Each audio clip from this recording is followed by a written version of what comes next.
a bien fait de prendre cette décision, parce qu'autrefois, on ne célébrait pas l'été, parce que l'été, c'est pour les vacances, etc. Et là, maintenant, donc, on peut faire ça. Et donc, on a pu l'autre jour célébrer la fête de la Transfiguration, et donc aujourd'hui, la fête de la Dormition, qui sont pas seulement des fêtes, mais des événements très importants dans l'histoire du monde, en fait. Et des événements qui se ressemblent beaucoup, puisque dans l'un et l'autre cas, en fait, la lumière de Dieu, la lumière de la grâce de Dieu transparaît à travers l'être humain, à travers l'être humain dans sa totalité, corps et âme.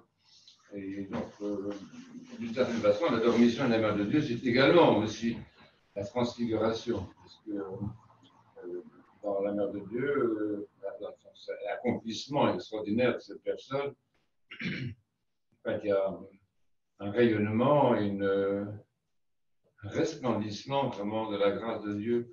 En fait, la mère de Dieu a toujours été comme ça, je pense, même très petite, ce que c'est d'elle par les évangiles secondaires, si on peut dire, comme l'évangile de Saint Jacques.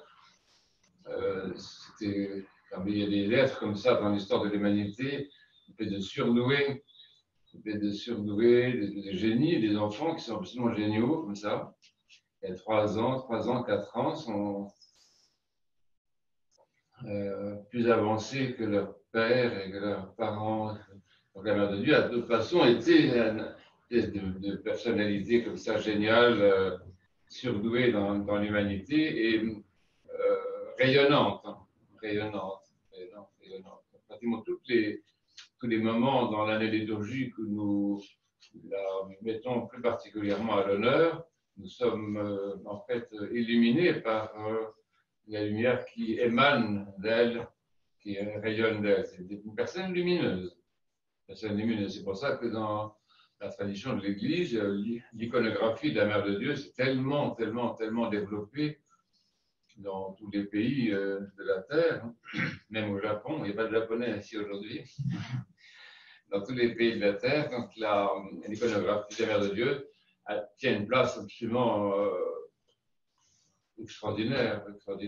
Parce que justement, la luminosité de la Mère de Dieu cherche en quelque sorte à se traduire et à être accepté, reçu, goûté, disons, par les hommes. Et donc nous goûtons cette luminosité, cette lumière transfigurante qui traverse, qui resplendit depuis la Mère de Dieu, corps et âme. Nous le goûtons à travers les chefs radicaux, mais à travers les prières, les orations, les innombrables acatis. Je ne sais pas combien il y a d'acatis à la Mère de Dieu, mais c'est extraordinaire. Les hymnes et la place exceptionnelle qu'elle a dans la liturgie, tout le temps. Il n'y a pas de prière dans l'Église. Et à un moment ou à un autre, de se référer à sa lumière, justement, à la lumière de sa présence parmi nous. Et nous savons également que la Mère de Dieu s'est manifestée dans l'histoire de l'humanité par un nombre incroyable d'apparitions aussi dans tous les pays du monde, en ayant la miséricorde de se manifester aussi dans des milieux tout à fait hétérodoxes, parce qu'il fallait bien que Dieu manifeste sa miséricorde à ceux qui n'arrivent pas à rester dans la tradition de l'Église. Donc c'est vrai que la Mère de Dieu, elle était vraiment partout et elle toujours sera, je pense, jusqu'à la fin du monde, celle qui est partout, est présente, se montre, se manifeste, se fait connaître aux hommes et fait connaître aux hommes la miséricorde de Dieu. En fait, c'est ça qui est important, c'est que la Mère de Dieu, elle n'est pas dans le monde pour se faire valoir elle-même, en disant voilà, je suis quelqu'un d'extraordinaire, admirez-moi. Elle est là pour montrer le Christ. C'est pour ça que sur l'icône, la Mère de Dieu, elle porte le Christ, qu'elle fait très bien ici, soit elle le montre dans une icône qui s'appelle justement l'icône de celle qui montre le chemin. Donc c'est ça que fait la Mère de Dieu dans le monde. Si elle apparaît, si elle est lumineuse, si elle est présente dans l'Église et dans le monde, c'est pour faire connaître le Christ. La Mère de Dieu ne nous attire pas à elle-même, jamais de la vie. C'est pour ça qu'on essaie de ne pas avoir, je crois que c'est rarissime, on n'a pas dans l'Église d'image de la Mère de Dieu où elle serait seule. Ça n'a pas de sens. Je ne saurais pas expliquer. On me demanderait de faire un commentaire d'une icône de la Mère de Dieu où elle serait seule sur l'image. Franchement, je ne saurais pas quoi dire. Je trouverais quelqu'un pour parler à ma place, ce n'est pas un problème. Et donc, je ne sais pas, ça ne veut rien dire. Et même dans les expressions sculptées, c'est toute une sculpture, surtout à l'époque romane, chez nous en France et en Espagne, aussi dans d'autres pays d'Europe, au nord du Portugal aussi, toutes les expressions de la Mère de Dieu sculptées, plutôt en bas-relief, disons qu'en haut-relief, mais quand même, avec toutes ces vierges romanes en bois peint, comme on a par exemple, Orceval, par exemple, d'Orcival en Auvergne, nous avons une très très belle statue, mais c'est vraiment très très beau, oui. Mais elle est avec son fils, vous voyez, elle n'est pas là pour autre chose, si je peux dire, que pour nous conduire au Christ. C'est pour ça que si vous voulez, entre les deux mystères, la transfiguration du Christ et, je dirais, la transfiguration de la Mère de Dieu, il y a une correspondance très forte. C'est la même lumière, en fait, qui traverse et l'humanité du Christ comme homme parfait et l'humanité de la Mère de Dieu comme humanité réalisée, puisque c'est elle qui est, au fond, la première créature humaine déifiée. Bon, le Christ est un homme déifié, vous allez me dire, bien sûr, mais c'est un peu différent. Le Christ est déifié par son incarnation, en se faisant homme, en se faisant chair, il a déifié simultanément l'humanité. Il n'y a pas eu de processus de déification au cours de sa vie. Ça sont les orthodoxes ne pensent pas à une chose comme ça. Oui. Christ a été Dieu en plénitude tout de suite dans le sein de la Mère de Dieu, et il a été homme parfait et déifié tout de suite, même à l'état d'embryon, grand comme ça, dans le sein de sa mère. Alors que la Mère de Dieu, c'est autre chose. Le processus de la déification, il s'est accompli pendant toute sa vie, et il culmine dans les dernières vies, devenue une dame un peu plus âgée que les autres, entourée par les disciples, d'une atmosphère familiale extrêmement sympathique, d'après ce qu'on comprend, des gens très très gentils entre eux, très gentils avec elle, très humain et très simple, mais à ce stade-là de sa vie, si vous voulez, elle était dans cette perfection humaine qu'on appelle déification, sainteté, divinisation, et qui fait qu'on lui rend hommage et qu'on la glorifie au-dessus même des hiérarchies angéliques. Non seulement elle est vraiment une sorte de sommet de l'humanité, mais le sommet de la création aussi. Même les anges, les gens, les séraphins, les chérubins, tout ça, ils se sentent tout petits quand ils voient la Mère de Dieu, parce qu'ils voient en elle justement cette perfection humaine, cette humanité divinisée, complètement achevée, puisque vous avez entendu encore tout à l'heure dans la prière, on dit que Dieu a créé l'homme à son image et pour sa ressemblance. Ben, ce but de la création, c'est dans la Mère de Dieu qu'on le voit accompli véritablement. Voilà, quelqu'un absolument ressemblant. C'est une chose. Et je voulais dire encore quelque chose. J'ai encore des choses à dire, je vous demande votre patience. Une chose, c'est que comment est-ce que la Mère de Dieu s'y est prise? C'est les enfants qui demandent ça. Mais comment est-ce qu'elle a fait pour être sainte? C'est une très bonne question. Merci les enfants. Les enfants posent toujours des questions très profondes. Eh bien, vous allez dire, c'est pas très compliqué. Bon, ouf, voilà, rassuré. C'est essentiellement, et ça on le voit très bien, par l'assimilation de la parole de Dieu. C'est pour ça qu'ici on a entendu dans l'Évangile l'allusion à celle qui écoute la parole de Dieu et qui l'a mis en pratique. L'Évangile est bizarrement traduit parce qu'on dit heureuse celle qui t'a porté, dont les entrailles t'ont porté, mais qui t'a allaité. Et le Christ dit heureux plutôt, comme s'il y avait une contradiction. La bonne traduction du texte, c'est pas ça, c'est oui, heureuse, ou heureux ceux qui écoutent la parole de Dieu et les mettent en pratique. Donc, il faudra qu'on corrige le texte, c'est un peu ridicule, il n'y a pas aucune opposition.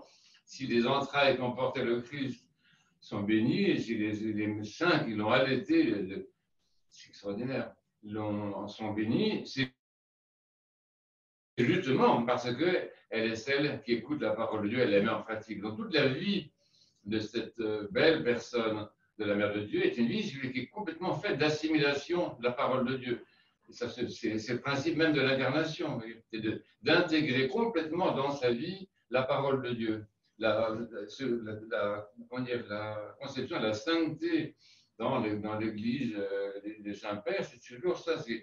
L'être humain devient saint, il n'est pas saint par lui-même, mais il devient saint par assimilation, par participation à la divinité. Donc plus tu t'assimiles à Dieu, plus tu te deviens saint. C'est comme les fréquentations. Plus on fréquente quelqu'un, plus on finit par prendre son style, à son accent, etc. Mais là, c'est encore plus, parce que c'est vraiment une assimilation organique. Hein, organique. Donc nous avons la possibilité de faire l'expérience de ça. C'est très important. C'est que la sainteté, elle est proposée à tout le monde. Hein, et n'est pas proposée comme un exploit héroïque, comme on voit dans certains livres, je ne sais pas. Non, elle est proposée essentiellement comme méthode. Hein. La sanctification de notre vie, c'est quelque chose de méthodique. Hein. Et qu'est-ce qui est méthodique? C'est d'apprendre la parole de Dieu. Là, il y a ceux qui la mémorisent. L'autre jour, notre bon néophyte Raphaël est venu. Il a récité presque un chapitre entier de l'Évangile selon Saint Jean qu'il avait appris par cœur. Vous savez qu'il y a des personnes qui mémorisent l'Évangile. Hélène n'est pas là, mais on aurait pu en parler. Odile fait ça aussi depuis des années. Donc, le fait déjà d'apprendre par cœur la parole de Dieu, de mémoriser l'Évangile, ça veut dire qu'on intègre cette parole dans sa propre vie. Mais il y a d'autres façons de mémoriser la parole. La liturgie, par exemple.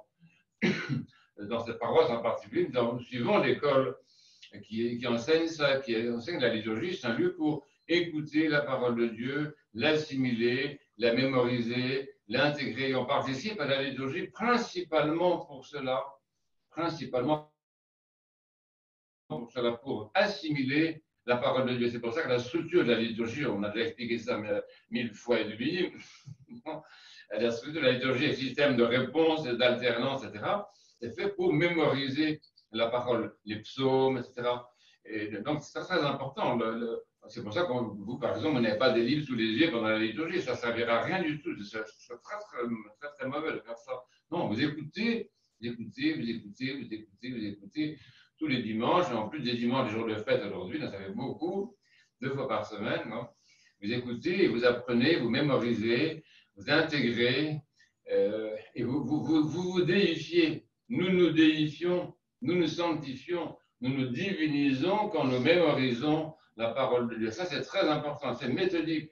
La répétition du nom de Jésus est du même ordre. Celui ou celle qui répète, comme on l'a dit tout à l'heure, j'ai entendu quelque part, qui répète le nom de Jésus continuellement, finit aussi par assimiler ce nom, par s'approprier. Nous nous approprions la parole de Dieu, nous nous approprions le nom de Dieu, nous nous approprions l'Évangile, nous nous approprions les psaumes. Plusieurs parmi vous apprennent des psaumes par cœur. Bon, il y a des gens qui sont plus doués que les autres. Moi, je ne fais pas partie des Formules 1 dans ce domaine-là. J'ai appris 2 psaumes dans ma vie, je suis très très content.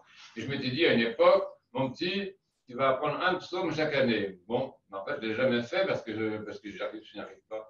Mais il y a des personnes qui savent par cœur 10, 15, 20 psaumes. Et ce n'est pas un exploit. Saint Antoine, que nous connaissons très bien, Saint Antoine le Grand qui est là-bas, Saint Antoine le Grand, il connaissait le psautier, mais par cœur. Et il le récitait par cœur chaque jour. Il avait que ça à faire. Bah oui, il avait que ça à faire. Il était dans sa grotte, là-bas dans le désert.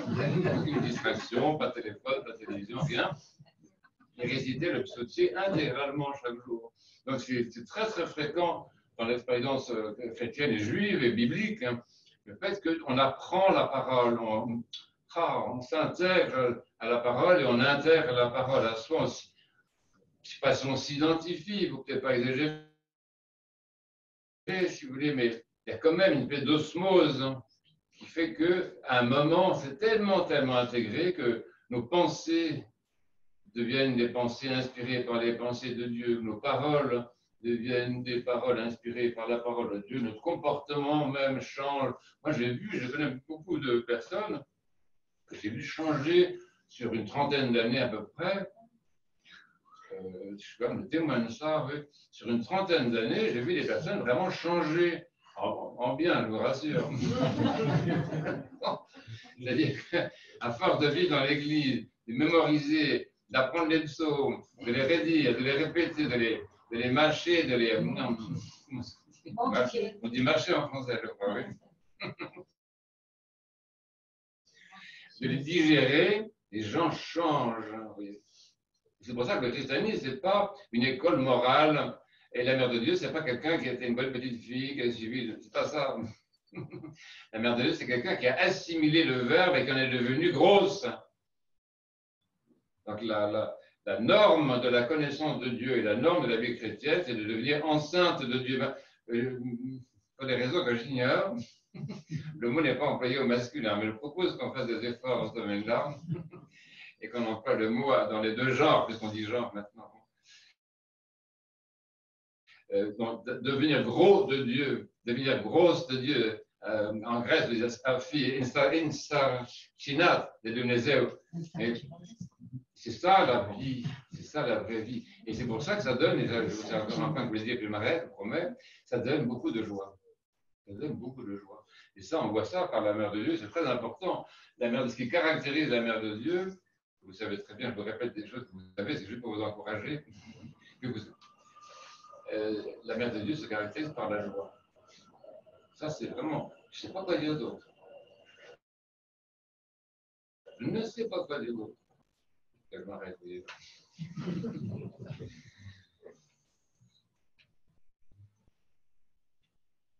Celui ou celle qui écoute la parole de Dieu, qui l'assimile, pas qu'il l'observe comme une règle, etc. On n'a pas de règles dans l'Église, ça ne sert à rien du tout. Pourquoi faire des règles? Pourquoi faire? Pas de règles. On a la vie du Christ en nous. Donc celui ou celle qui assimile l'Évangile devient extraordinairement joyeux. C'est pour ça qu'elle dit ça dans l'Évangile, vous avez entendu dans Saint Luc. Mon âme magnifie le Seigneur. Et mon esprit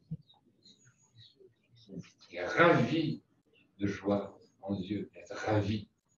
Et le ravissement, c'est que tu es saisi par la joie, et ce n'est pas une joie extérieure, c'est une joie qui en fait vient plutôt de l'intérieur.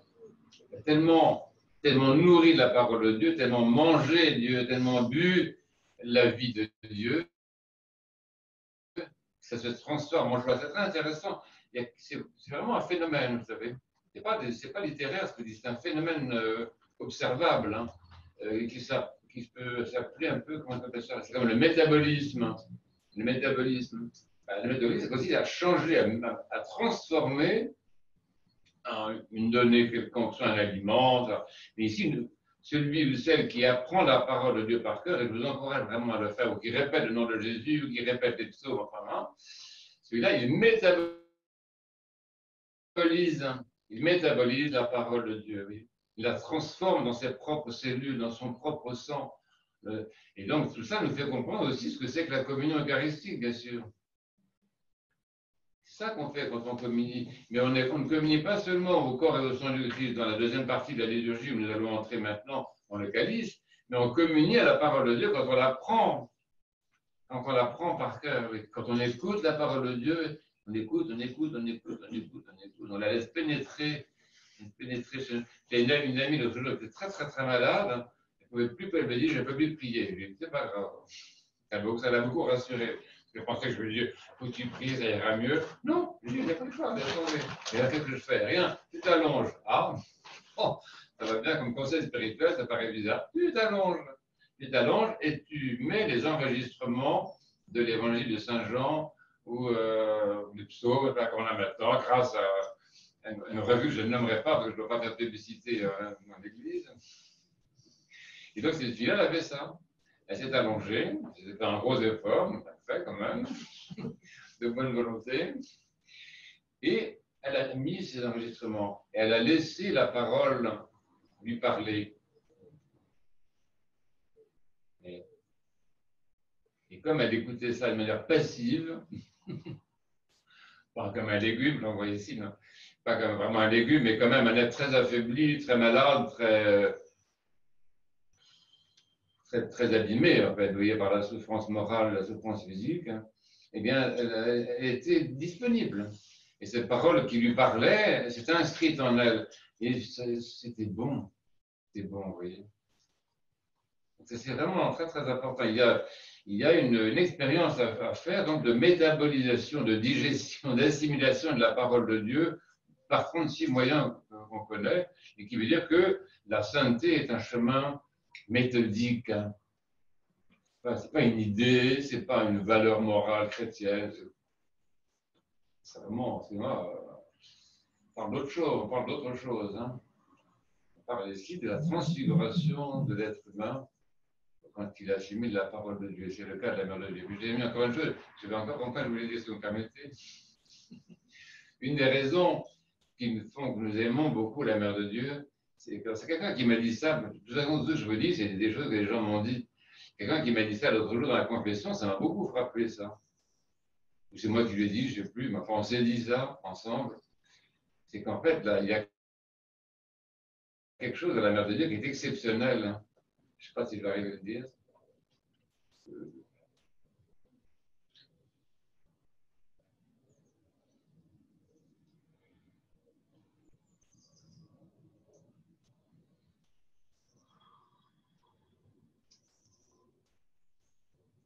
C'est que la mère de Dieu est la seule créature qui sache combien Dieu aime l'homme. Ça, c'est très, très important, parce que l'homme est désespéré. Beaucoup de gens, moi, je suis entouré de gens désespérés et une souffrance dans l'humanité qui n'est pas possible. Ça montre. Et c'est parce qu'on ne sait pas qu'on est aimé de Dieu. Et si nous savions pas seulement que nous sommes aimés de Dieu, mais combien nous sommes aimés de Dieu, nous serions sauvés illico, immédiatement. Mais ça, c'est pour ça que nous allons vers la mère de Dieu, parce que c'est par la mère de Dieu que nous pouvons découvrir combien Dieu nous aime. C'est pour ça que c'est par la mère de Dieu qu'on peut être sauvé. Ceux, excusez-moi, qui ne vénèrent pas la mère de Dieu, je ne sais pas comment ils font, ça ne me regarde pas, chacun fait comme il peut, mais la relation, la vénération, l'amour, la fréquentation de la mère de Dieu au quotidien nous fait découvrir un jour combien nous sommes aimés de son Fils et de son Dieu. Seule elle sait cela, vous voyez. Moi, je suis incapable de parler de choses comme ça, vous voyez. Seule la mère de Dieu sait combien Dieu nous aime, parce que seule a vu ça, elle a vu son Fils, son enfant, qui était son Dieu en même temps, elle a vu comment il faisait. Elle a vu comment il faisait, tout le temps, tout le temps, tout le temps, tout le temps, tout le temps. Et euh, elle a eu très mal aussi pour savoir ça. Elle est passée par une très très grande souffrance pour savoir ça, pour connaître cet amour de Dieu. Oui. Elle est passée par un dépouillement de tout égoïsme, de tout amour de soi, de tout égocentrisme, enfin égo, machin. Elle a dû passer par un dépouillement total, en voyant des choses absolument horribles pour une maman, son propre fils, qui se fait taper dessus par des gens, qui se fait traîner comme un chien, finalement accroché à la croix, comme je ne sais pas. Vous vous rendez compte? Elle a dû passer par ça pour justement avoir cette connaissance que les anges eux-mêmes n'ont pas, que les séraphins n'ont pas, que les chérubins n'ont pas. Aucune créature ne sait ça. C'est vraiment très, très, très important. Très important. Et je vous livre ça, je vous demande de garder ça, de penser à ces choses-là. C'est vraiment, tout ce que je vous dis, c'est pour que vous le gardiez, c'est pas pour que vous mettez à la poubelle. Mais ça particulièrement, oui. Et c'est aussi quand la mère de Dieu nous montre son Fils, d'une manière ou d'une autre, sur les icônes, c'est parce qu'elle nous conduit vers la révélation de l'amour que son Fils et son Dieu a pour nous, c'est-à-dire l'amour du Père, en fait, puisque c'est l'amour du Père qui est manifesté dans le Fils et communiqué dans le Saint-Esprit. Ça, c'est vraiment extraordinaire. Personne ne dit ça. Personne ne dit ça. Dans la confession qu'une fille m'a dit ça. Merci. C'est très important. Très important. Donc, vous voyez, il faut vraiment, vraiment garder tout ça, garder la tradition, s'imprégner des textes, s'imprégner de l'Évangile, et puis se rapprocher de la personne, la prier beaucoup, lui demander beaucoup, avoir une relation personnelle avec la Mère de Dieu. Ah oui, vraiment, vraiment, vraiment. Fréquenter la Mère de Dieu, parce que c'est par elle qu'on va connaître ce grand secret qui est l'amour que Dieu a pour nous, sans lequel nous ne pouvons pas vivre. On a beau être chrétien, peut la durer tous les dimanches, ça ne sert à rien du tout. Hein.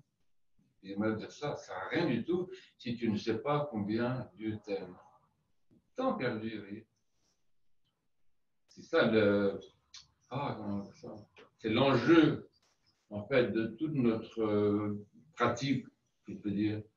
Et même, ce que j'ai à l'instant, le fait d'apprendre l'évangile par cœur, mémoriser la parole, c'est aussi pour savoir dans le sens sentir, pas savoir intellectuellement, mais savoir goûter, savourer cet amour que Dieu a pour nous. Parce que quand tu apprends l'évangile, cet amour que Dieu a pour toi, tu le sens dans ton cœur. Mais à plus forte raison, si tu passes par la Mère de Dieu, qui sait tout, elle sait tout de l'amour que Dieu a pour nous. Chose extraordinaire. Chose extraordinaire.